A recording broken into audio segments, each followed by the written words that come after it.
Ini pertanyaan, mudah-mudahan orangnya bertanya bukan untuk menjebak atau untuk mencari-cari kesalahan.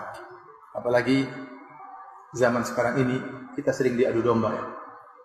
Pertanyaan, ayah ibu Rasulullah di surga apa di neraka? Ini pertanyaan sering ditanyakan ya. Kalau orang mencari-cari kesalahan bisa menimbulkan adu domba. Namun saya ingin jawab karena ini bertanya tentang ilmu. Saya katakan para hadirin hadirat yang dirahmati oleh Allah Subhanahu wa taala bahwasanya kita sangat mencintai Nabi sallallahu alaihi wasallam.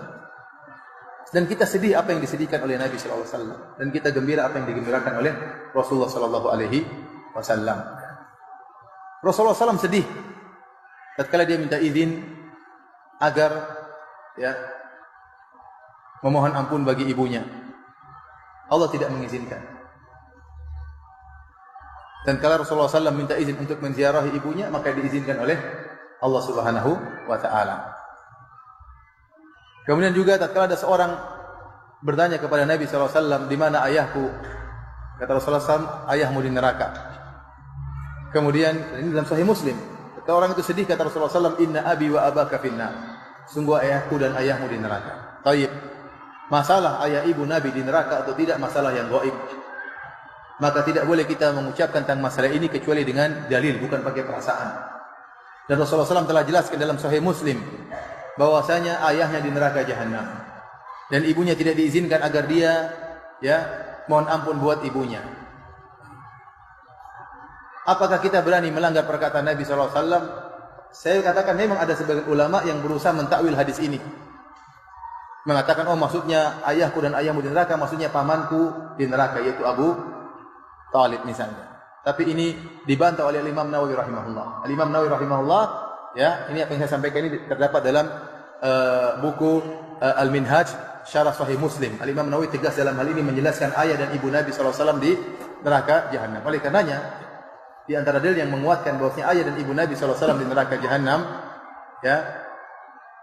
bahwasanya saya tidak pernah mendapati doa Nabi mohon ampun buat ayah ibunya. Antum pernah dapati doa Nabi SAW berdoa, Rabbi ghufirli wa liwalidayya? Pernah? Ada atau tidak? Padahal sebagai anak yang berbakti dia harus sering mendoakan kedua orang tuanya. Tapi saya tidak pernah menemukan Nabi berdoa, Rabbi ghufirli wa liwalidayya. Yang ada dalam Al-Quran, Allah merintahkan kita berbakti kepada orang tua. Allah berkata, wa qur rabbirhamhuma kama rabbayani shaghira. Tetapi doa Nabi sendiri, antum baca buku hadis-hadis, tidak akan antum mendapati Rasulullah SAW mengatakan, ya Allah ampunilah aku dan ampunilah kedua orang tuaku. Jadi saya lebih condong kepada pendapat Imam Nawawi yang menjelaskan bahwasanya karena Rasulullah SAW menjelaskan kedua orang tuanya di neraka, maka kita ikuti perkataan Rasulullah SAW. Kita mendahulukan hadis daripada perasaan.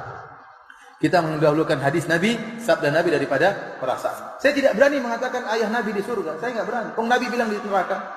Apakah saya bantah Rasulullah SAW? Saya nggak berani. Kalau anda punya dalil ayah Nabi di surga, saya akan mengatakan. Saya ikuti, karena ini masalah gaib. Saya akan ikuti apa yang diucapkan Nabi. Datangkan dalil yang sahih bahwasanya ayah Nabi di surga. Apa susahnya bagi saya mengatakan ayah Nabi di surga? Tidak ada susahnya kalau ada dalilnya. Justru saya ingin ayah Nabi di surga karena itu ayahnya Rasulullah SAW. Justru saya ingin ibunya Nabi di surga karena itu ibunya Nabi SAW. Nabi sedih tatkala mengunjungi kuburan ibunya sampai Nabi menangis, wa abka man haulahu, para sahabat juga ikut nangis. Tetapi kalau tidak ada dalilnya, masa saya berani ngomong sesuatu yang tidak ada dalilnya? Baik, ada yang mengatakan ada hadis menunjukkan Rasulullah SAW menghidupkan kembali kedua orang tuanya, suruh masuk Islam, akhirnya masuk surga. Hadisnya lemah, hadisnya palsu, tidak kuat dibandingkan dengan hadis dalam Sahih Muslim. Dan wallahu alam ada hikmah di balik itu. Wallahu alam kita tidak tahu ada hikmah apa yang Allah kehendaki. Tapi pasti ada hikmahnya. Ada yang mengatakan dengan perasaannya, Ustaz, bagaimana ibu Nabi masuk neraka sementara Nabi pernah di perutnya selama 9 bulan? Saya bilang dia punya jasa. Namun demikian Allah mentakdirkan, sebagaimana Allah mentakdirkan ayah Nabi Ibrahim masuk neraka jahanam. Padahal Ibrahim tidak muncul kecuali melalui air mani ayahnya. Iya atau tidak?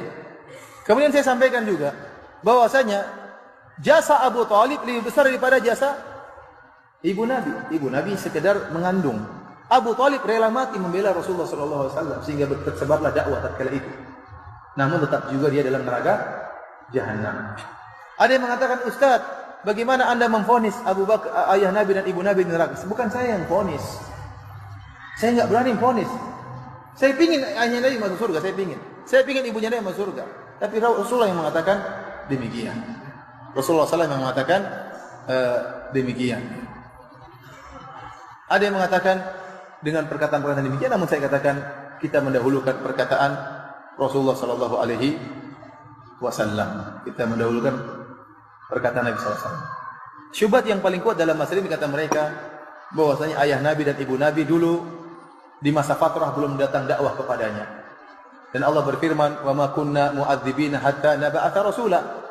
Dan kami tidak akan mengadab satu kaum sampai kami mengutus rasul. Nah, ayah dan ibu Nabi belum ada rasul tatkala itu, bagaimana divonis neraka? Saya kata ini sudah dibantah oleh Al-Imam Nawawi.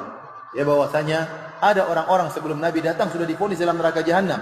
Contohnya Amr bin Luhai Al-Khuzai. Amr bin Luhai Al-Khuzai dalam Sahih Bukhari, Rasulullah SAW mengatakan, "Ra'aitu Amr bin Luhai Al-Khuzai yajurru qasbahu finnar." Aku melihat Amr bin Luhai Al-Khuzai menggeret ususnya di neraka jahanam. Kenapa? Li'annahu awwalu man sayyaba as-sawa'ib. Karena dia orang yang pertama kali mengkeramatkan onta dan kambing-kambing tidak boleh dinaiki dan tidak boleh disembelih dan macam-macamnya. Dia yang pertama kali membuat kesyirikan membawa kesyirikan ke Jazirah Arab. Waktu itu Nabi belum ada. Tetapi ingat, ada dakwah tauhid. Oleh karenanya ada orang-orang yang disebut oleh para ulama dengan al-ahnaf. Orang-orang yang berada di atas agama tauhid, seperti contohnya Waraqah bin Naufal. Dia sudah dia tauhid, dia Nasrani tapi dia tidak berbuat kesyirikan.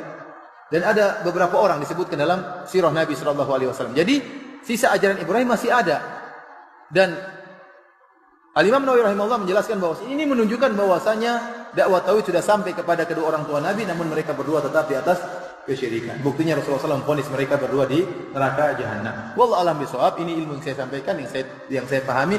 Nah, kalau ada orang mengatakan ada pendapat yang lain, silakan ada pendapat yang lain, ya.